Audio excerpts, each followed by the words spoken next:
Okay, now it looks like we are good to go. Yeah, perfect. Yep.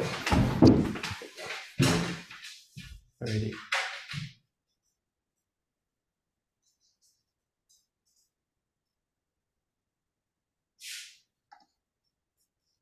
Okay, we will get started at 5 past the hour. Thank you, Alan. So we'll give it another 2 minutes. There's still a couple people coming in, and looks like there's about 10 people right now looking on YouTube as well.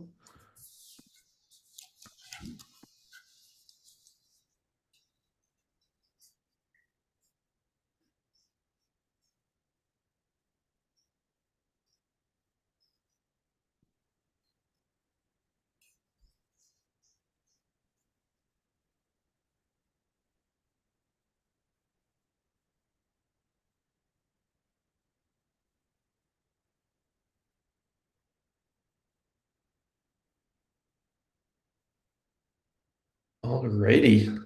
I think now is a good time to get started. So thanks everyone for coming today. Today we're going to be going through submitting a article to SciPy Proceedings in 2024.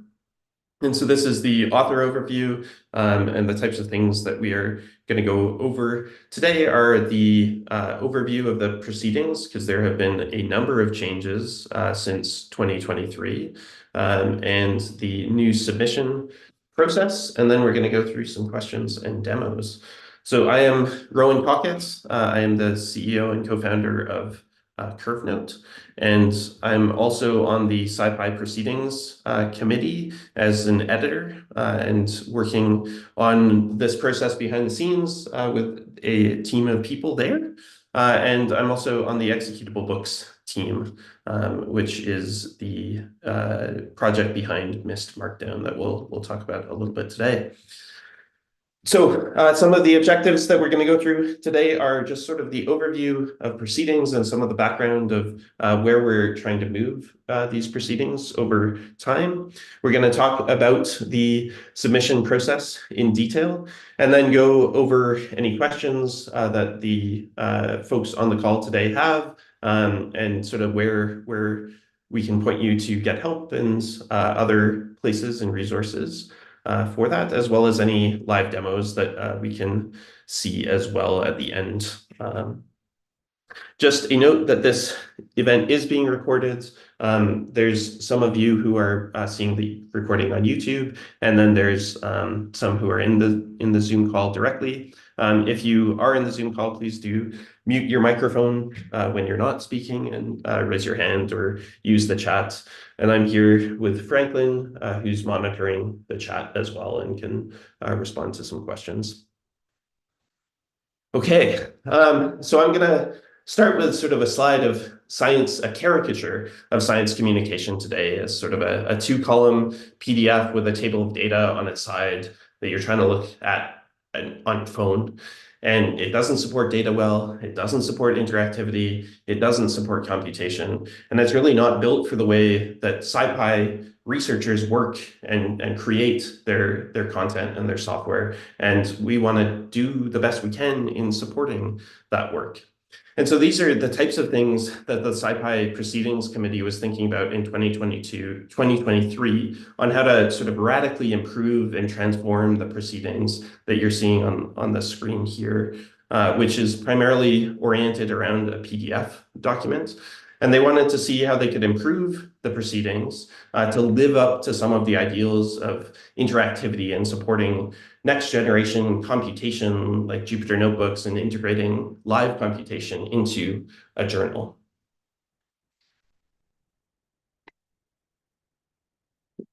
And so that is some of the things that we'll be going through today and talking about how the proceedings are looking in 2024. And this is in part sponsored by Curvenote, which is the company that I work for. We're a gold sponsor of SciPy 2024 and the Curvenote, or the SciPy Proceedings. And so we're helping out with some of these ideas. And again, we want to be able to go from this sort of caricature of science communication stuck in a PDF document to a different idea of much more interactive, computational, interactive communication that is more aligned with the scientific Python community. And that really gives us a chance to redesign science communication to better match how we're working in software and using some of the capabilities of the Python ecosystem to enhance reproducibility, interactivity, as well as the reading experience. So what if we could explore results instead of having a single static figure? What if we could dive into footnotes, references, citations with videos and just sort of keep on diving down until we find the methods, the data, and the code? And what if we could push a button and spin up some of the computational environments in the cloud to reproduce and visualize the work and run new physics simulations with new data? And these are the types of things that we're thinking about when we're designing and redesigning the scientific proceedings this year, is pointing in this direction to be able to sort of improve the scientific record in a way that supports the process of doing science, that idea of standing on the shoulders of giants, where you can take someone else's idea and fork it and really see all of that reproducible work and bring it together. And that is the ethos of SciPy as a conference, is to showcase the scientific Python ecosystem, to learn from each other, and to collaborate really well. And so it's in that direction that the SciPy Proceedings is starting to move. And in 2024, we had a complete redesign of the Scientific Proceedings website. And that is a visual redesign, and it is moving towards web-first articles. And so this is one of those web-first articles from 2023 that is going through, and you can see all sorts of metadata and listings on this page. It's mobile friendly, and it has some of these features of deep dive links and hover references. And so, for example, this is one of the 2023 papers where you can hover over any reference in that, any cross-reference in that paper and actually see the figure directly. And that is also the case for things like abbreviations, like EEG and fMRI, in this case, being able to hover over those and see those abbreviations directly in line. And we are, after all, a scientific Python conference. And so bringing in ideas like linking out to GitHub pull requests and seeing previews directly, and issues as well as actually the code if you're referencing directly on GitHub. We're bringing in a whole new way of using dark mode, and instead of in a PDF document where it's very difficult to copy code, you can actually have a copy code button directly in the reader. And we can still have those PDF documents. And so there's a new template that we're working on for the scientific proceedings for 2024 that will look something like this. However, all of the work that is going into this is around that web-based first experience.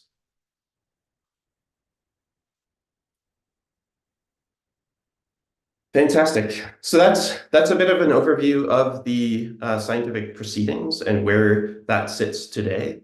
And I want to go through the workflow that an author will go through when submitting a proceedings article in 2024. And so very briefly, the process is centered around MyST Markdown. So that's mystmd.org, which is a some of you might be familiar with the roots of this in tools like JupyterBook or the integrations to the Sphinx ecosystem and the sort of roots in the restructured text markup language. And so MyST is markedly structured text. And so it's a markdown variant that adds syntactic flavor on top of common markdown to bring references and those cross references as well as interactive figures to life. And so we'll walk through that in some detail today and give you an idea of the flavor of the markdown. In addition to MyST, we are also supporting LaTeX this year, as well as we did last year. And so you can write your draft either in MyST Markdown or in LaTeX.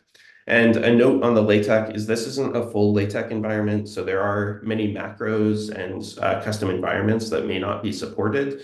And so we definitely recommend the MyST way of working, but if you are more comfortable in LaTeX, we will support that as much as we can, and you'll likely be in some conversations with the editorial team at SciPy to help support some of the features that you're looking to do.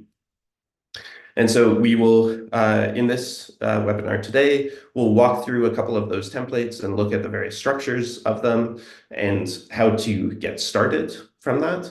And then the process of actually submitting a proceedings article to SciPy is exactly the same as last year, if you're familiar with that. It's a completely open peer review that is done and facilitated through GitHub. And so any author will fork the 2024 branch of the SciPy Proceedings website, copy one of these documents into a new folder, and then start working from there, and eventually open a PR when that is ready at the end of the month in May. The first draft is sort of ready for review, and then that review is, that is an automatic preview is created with some checks on there, and that is done through GitHub, GitHub comment and GitHub actions. And then the peer review process starts in earnest with both detailed comments in the pull request as well as summary comments. And then there's an iteration until the reviewers and editors are happy and the author has likely made some changes or improvements to their work. And then that is accepted and a PDF is created at that point and a DOI as well. So that is an overview of the workflow that we'll be going through today and that you'll be going through as authors for the proceedings. And I'm going to now walk through and talk a little bit about the MyST Markdown project. And so MyST Markdown is it's a markup language as well as a specification, and it's an open source community-driven effort to bring many of these features that we were outlining in terms of integrating interactivity and computation into the way that science is communicated. This is a community-driven effort around those ideas. And the ethos of MyST is this sort of idea of structured data where you can write your content once, either in these LaTeX documents or actually in the MyST Markdown syntax or in Jupyter notebooks. And then you can reuse those, export them to websites and journals, or you can export them to any sort of PDF template. And again, the SciPy Proceedings template will be completed at the end of the submission. And this is all facilitated by this idea of sort of structured data. Behind the scenes of this is that we're parsing all of this markdown into machine-readable metadata and content.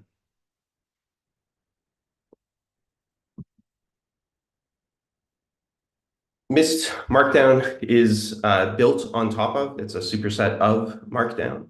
And so if you're familiar with Markdown, there are many sorts of syntaxes that are already in this text-based format. So you can do things like headings with these hashes or italics and bolds and lists and block quotes, as well as math, for example, as well. And this, of course, gives you a preview that you can do.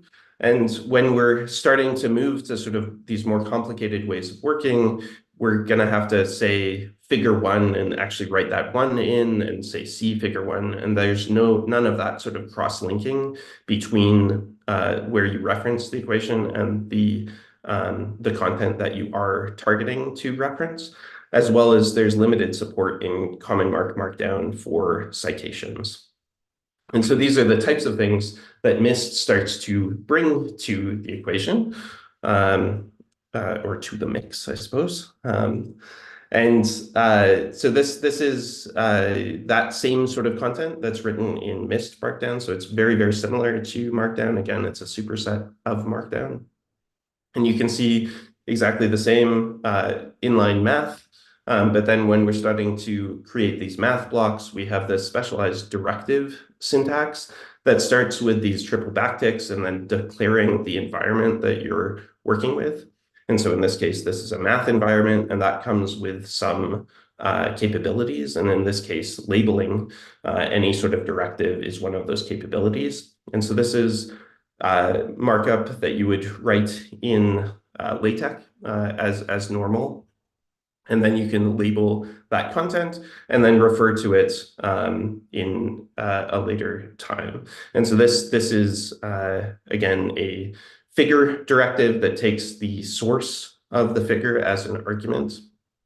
And then we have some of these properties that we can set on this figure directive, including the name, the alignment, and the width, and then a caption for that figure. And then that is can be referred to in the same way for either a math block or a figure block as this sort of at syntax directly in the paper. And that is exactly the same as for citations. And so with citations, you can either do the at syntax and provide a bibtec file that's next to your document, and that key is what brings that content together. Or you can just link to a DOI directly, and that bibtec file will be auto-created for you. And so this content taken together allows you to have those hover previews and those cross-references and sort of bringing all of that metadata together. Awesome. So in this sort of workflow, that's an overview of MyST. And to actually get started in writing the draft, you're going to have to install both MyST Markdown, MySTMD, and Node.js locally. And to do that, you pip install MySTMD. And that also it is required that you need to have Node.js installed as well, because this is dealing with a lot of web technologies. And so that is also a requirement. And so if you go to nodejs.org and click the big green button there, you can get set up pretty fast with the latest version of Node.js. And to actually get the content for the two templates that we're providing this year, we have the GitHub repository here, github.com, SciPy-conference, and then SciPy Proceedings as the repository. And the default branch of that is already the 2024 branch. And so you can click fork on the GitHub interface and bring that into your personal space and start to work there. And then over the coming months, you'll open a pull request back to that main repository, and that's when the peer review will take place.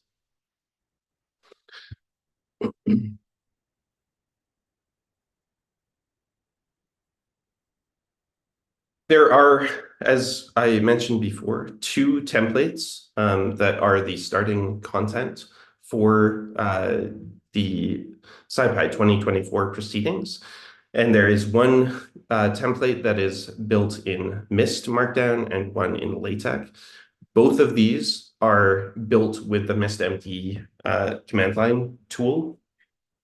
And inside of these templates, you'll see that there's a couple images there. This main.md is the main Markdown file. The main.tech for the tech template is the main tech file. That is where you'll be writing all of your content.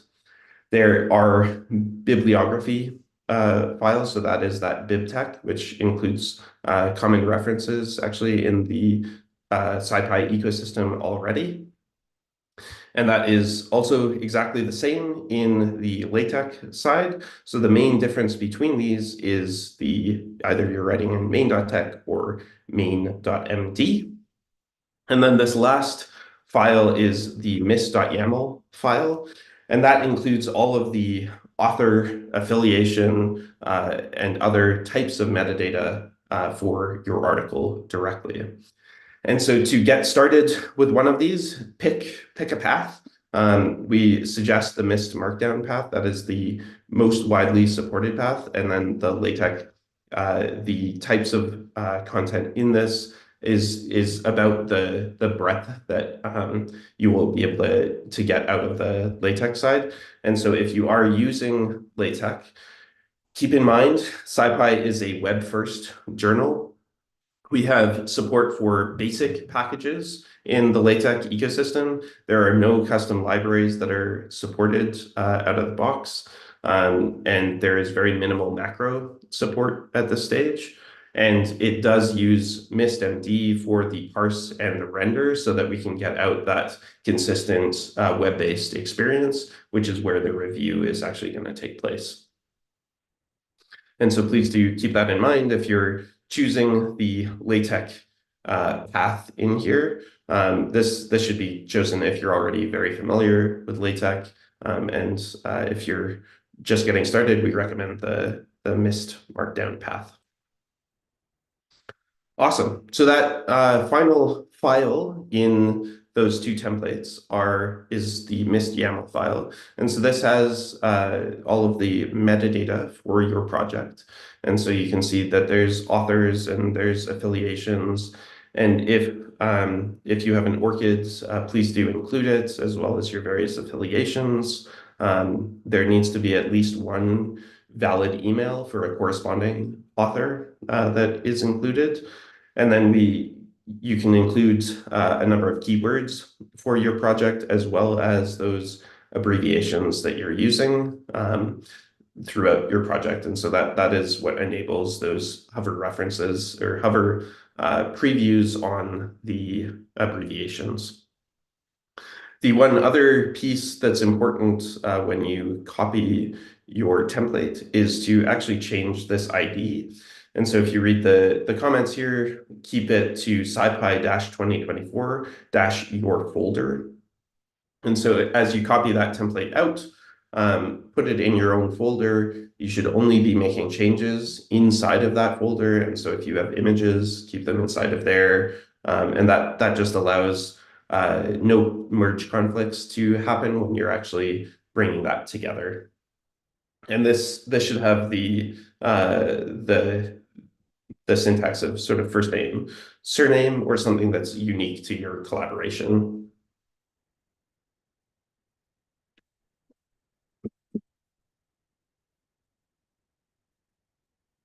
So to get started with MyST, after you pip install mystmd and install node, you will change your current working directory cd into that author folder, and then type myst start. And that will do a couple of things. That will clone the template. So this is, again, choosing which template you're going to go into. You'll go into your author folder after you copy that, and then say myst start. And that will parse your project. And the first time this runs, it will query a template for you locally and install some libraries, and then bring up a local web server that you can use to preview your changes. And then at that point, any changes that you make locally will be shown up in the live preview. A few milliseconds later, it'll reparse the project, show you those changes, and you can use that as your ongoing preview for your content. And so that should be a relatively smooth way to work through this. You can see that that's pulling together the abstract. You're seeing a lot of different content in here that is in the template, including tables, equations, images, and the references and cross-references between all of your various elements. The next stage in this is to actually open a pull request. So once you're done a complete draft of your paper that is ready for peer review, you can open a paper colon pull request, and there will be instructions when you do that through the GitHub user interface to just put paper at the top and then put the name of your paper. And that will begin the process of interacting with the editors. And by that, I mean the SciPy Proceedings editorial team. who will take a look over your paper and then start assigning editors to your paper. As that's happening, GitHub Actions are run on every commit to the repository. And so this will look at your paper folder and give you a preview of the paper that's very similar to the one that you're looking at locally, as well as it will run a number of automated checks around the metadata for your paper, as well as the length of your paper. And it will give you these two links that you can click. And so that first one is a preview link that will just show you sort of where that came from. And then if you click that preview button, that will give you this page, which actually shows the full preview online. And this is what will be used for peer review. Again, all of the peer review in 2024 is on the HTML only side, and the PDF is not made until the paper is accepted. The other link in this GitHub comment is to this list of checks, and those are structural and metadata checks that are run against your paper specifically. And so those are things like the authors, is there a corresponding author? Is your abstract the sort of a certain number of characters? As well as the word count of your entire paper is under 6,500 words. And then metadata checks like asking you to include an an ORCID ID for your author. So this is a unique identifier for scientific researchers that is free to use and is commonly used to sort of track contributions across the scientific ecosystem. And we also encourage you to put down any credit roles for the authorship that might be there. So that's things like conceptualization, programming, data visualization, and things like that, if you're giving sort of specific callouts to authors who are doing various parts of the work.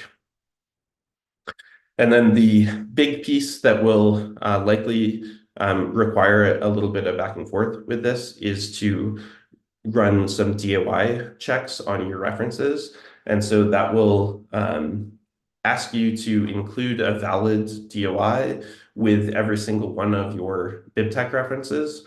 We do know that some of your references won't have DOIs. In previous years, people have linked to things like GitHub comments or web pages, and those don't have DOIs associated with them. And so if that is the case, there's a place that's documented in the MyST YAML that you can comment those out and explicitly say that those are DOIs without, or those are references without DOIs. Awesome. And then at that stage, you've submitted a pull request to the 2024 branch of the SciPy Proceedings GitHub repository. And this preview will be made, and then we will start to enter peer review. And at that stage, the editorial team will assign peer reviewers from the scientific Python ecosystem who will go into detailed commentary on your paper. And we ask that you respond to that directly on GitHub to facilitate that peer review process. And that may go through a few iterations. And then there will be an editorial recommendation. And we hope that that goes through acceptance. And at that point, a PDF and a DOI are created. And so as I look at the peer review process from previous years, this is, again, all done through GitHub comments, is that you have these sort of review features directly in GitHub where you can have some high-level commentary, as well as actually quite detailed comments directly on the content. And that goes from everything from actually looking at the figures or down to words and grammars. But because it's done through this interface, that is actually quite a collaborative process going through it. And so throughout this process, responding, updating, and iterating, and you'll be asked and sort of prompted by the editorial team to do that and sort of when to do that. And then every time you commit to the GitHub pull request, a preview will be made and updated of your content. And then that will also go through the check system as well. Awesome. And then at the end of that, shortly before the SciPy conference in person, there will be an editorial decision to accept your paper. And at that point, we'll be sort of on the other side of that and be creating those PDFs and DOIs directly. And that is sort of where the full circle comes back to on this entire experience, is that PDF is created, the DOI is minted, and hearty congrats is given. And so we are super excited to have everybody here today. Hopefully submitting an article to this year's SciPy Proceedings. The entire editorial team is here to help you through the process, and there's a technical staff as well from Curvenote that can answer any questions as you start to open pull requests or have comments on or questions around the LaTeX or MyST authoring experience. And so with that, I'm going to wrap up sort of the official webinar portion, and I will open it up to questions from the audience here. So thank you very much, and I'll turn the live recording off at this stage.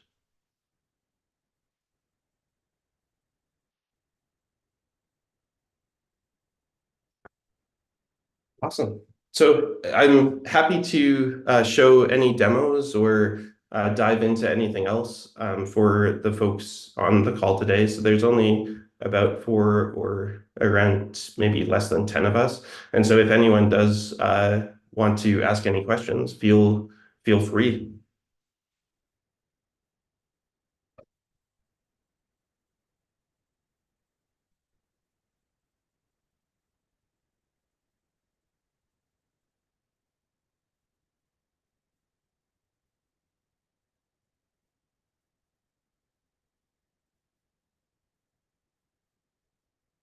I prompt Alan to ask any questions to get us started.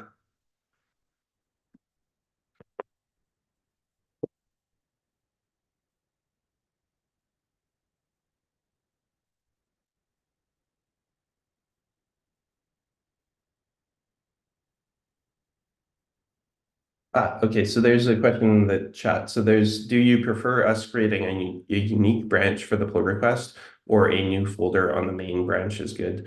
So as you fork the repository into your personal side, you will have to create a branch on that side. And then when the pull request comes in, you'll be working inside of the papers folder, inside of a folder in there, and that's when you're merging back in. And so that is on your own unique branch, yes.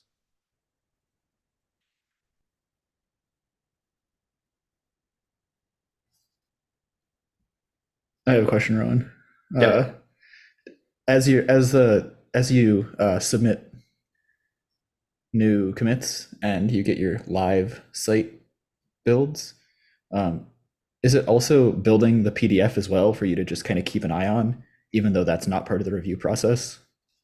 No, as the editorial team in previous years, a lot of the back and forth between the reviewers and the editors and the authors was around that formatting step, and sort of like trying to make sure that like figures were the right width, or the Python formatting was off on this part of the code, and that was taking a lot of authors' time. And so this year we tried to cut out as much as possible and just focus on the content of the manuscript. And we will make those PDFs and get it out to your approval, to the author's approval, after the fact when it's actually approved. And so there will be sort of a final step in getting back in touch and sort of looking over that final draft, which is quite similar to how other journals do that sort of final typesetting piece.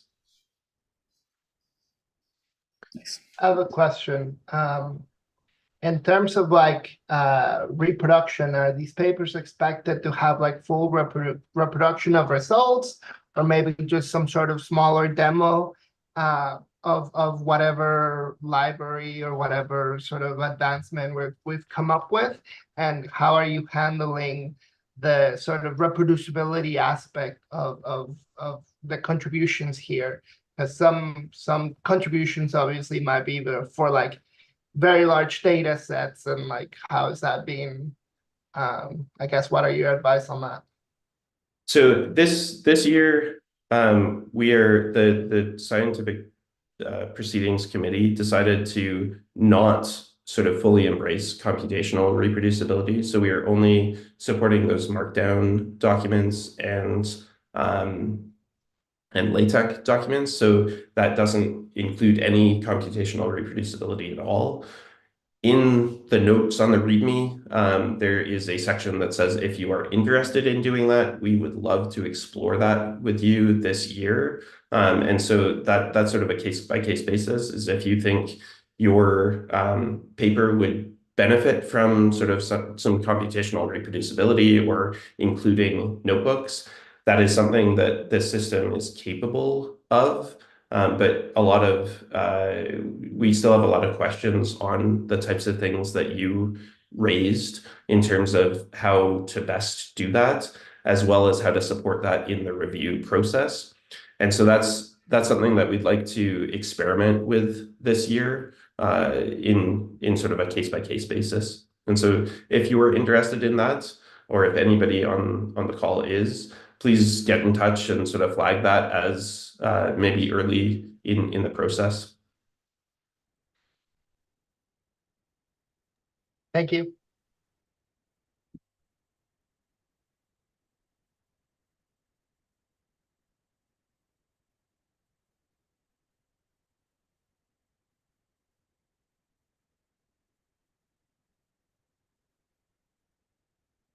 Any other questions?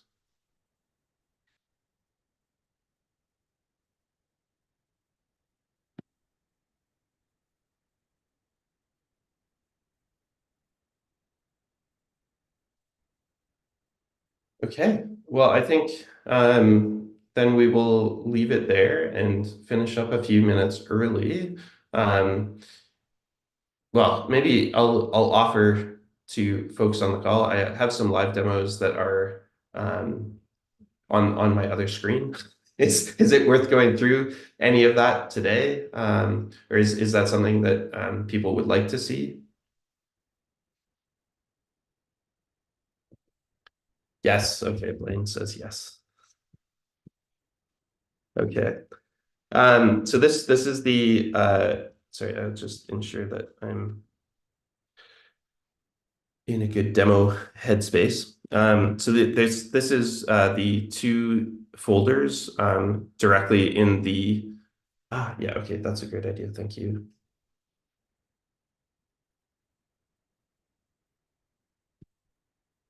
Awesome. Okay, I'm going to jump into a couple live demos of MyST, and this is both the LaTeX template and the MyST Markdown template. And so in here we have these two templates in the papers folder, and I'm going to jump into the MyST MD template at this stage. And so if I'm already in that folder, so you are going to have to cd into that folder. You're going to pip install MystMD.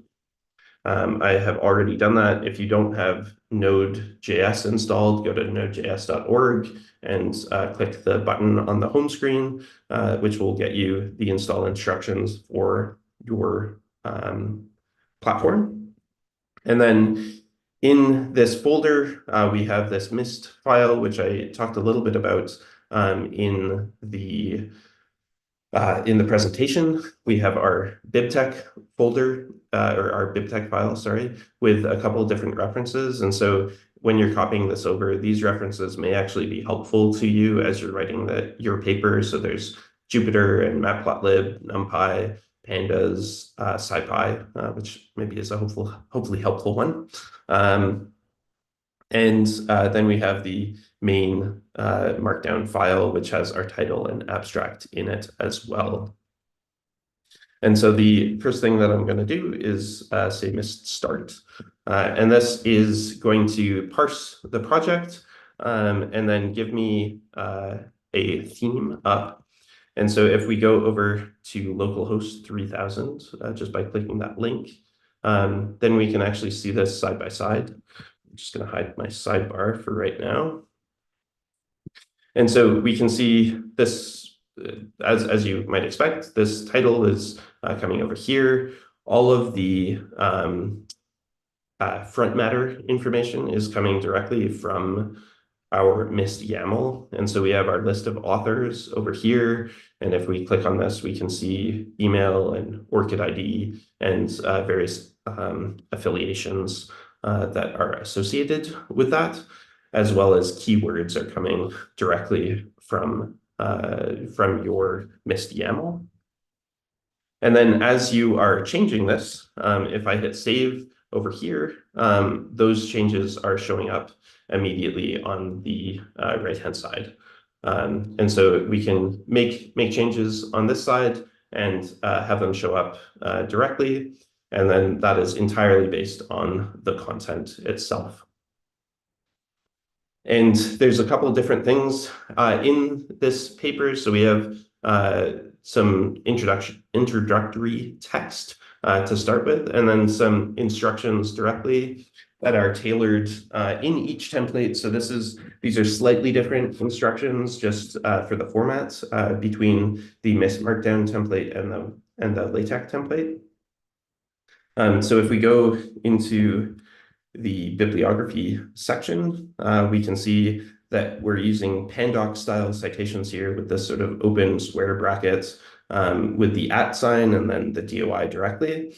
And what this means if you're using DOIs is that you don't even need a citation. You can actually just go to any sort of DOI citation. So let's see if I have this sort of citation over here, and I can say @UI/this. And if I hit save there, that will actually bring in that cross-reference directly. And so there's no reason even to do anything other than copy the DOI in if it has a DOI. So that brings all of those cross-references in, as well as down at the bottom, it will show you the references section. And so that's much better than writing out APA formatted something by hand. And so that hopefully will save you a lot of time when you're using this format. And there's a couple different ways to format your citations. Again, you can add them into this directly with a semicolon there. What did I do wrong? This comma. That's very strange. Okay, I'm not quite sure what's going on there.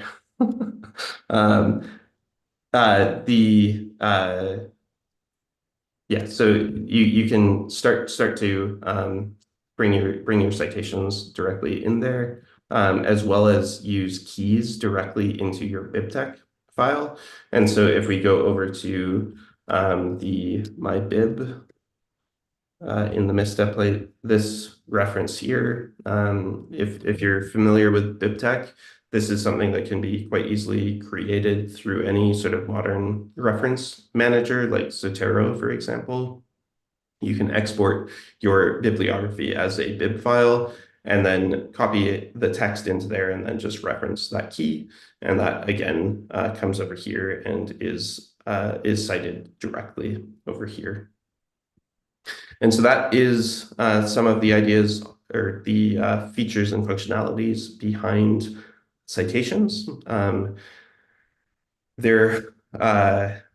If you there's one thing to call out, is quite a few things in the scientific Python ecosystem are collaborations.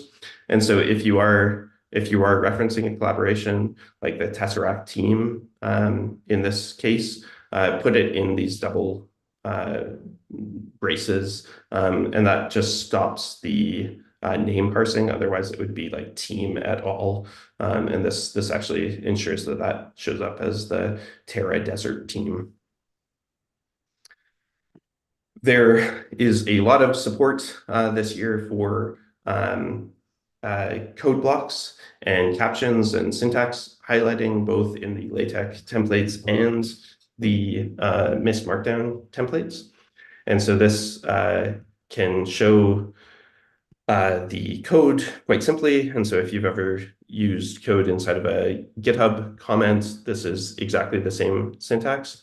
If you want to start turning things like line numbers on, you can do that directly in there. And then once you have line numbers on, you can start to change the start of that line number or emphasize the various lines directly.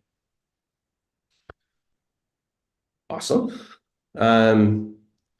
There is a question of, can MyST Markdown be edited with Emacs and Vim? And it absolutely can. There is, I think there is, because it's Markdown, any sort of Markdown accelerators in those text editors can work out of the box. I think there's likely limited support on some of the additional pieces of when we're like sort of moving into these directives. If you're using VSCode, for example, there are accelerations for this, and it gives you some of the ideas on the arguments that are possible to pass into the directives, and gives you some documentation as you're working in VS Code, for example.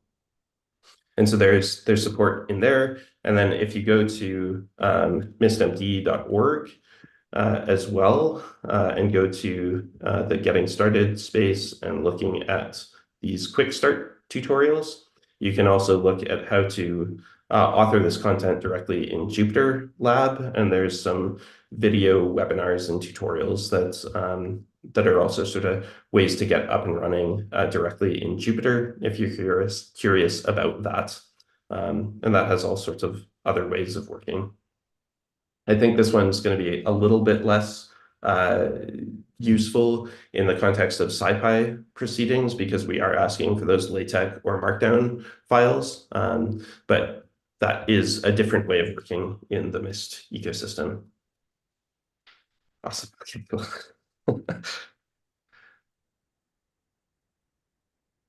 Okay, Python packages already have documentation, so I'm wondering, what is the balance of reproducing those in papers? I think the purpose of the SciPy Proceedings is to capture the state of the art at the time. And so if you feel like there's parts of your Python documentation that should be captured in a DOI'd archived paper, then you should absolutely include it. If there are ways that you want to interact with the Sphinx Python documentation ecosystem, MystMD also has ways to do that. And so if we go into authoring external references and look at the referencing external Sphinx documentation, and it's possible that the Python packages that you're talking about may be written in Sphinx, there are ways to bring those references in and then directly reference, for example, the Python interpreter or the Python 3 documentation. This can be referenced using Markdown link syntax in this way. And so maybe I'll drop that link into the chat. And so there's a lot of documentation in that as well. And so that's maybe a little bit of a heuristic guidelines on if you're wanting to show something that's new or novel about the package that you're developing and bring that into the conversation, absolutely include it. If you're referencing external documentation, feel free to use those external references.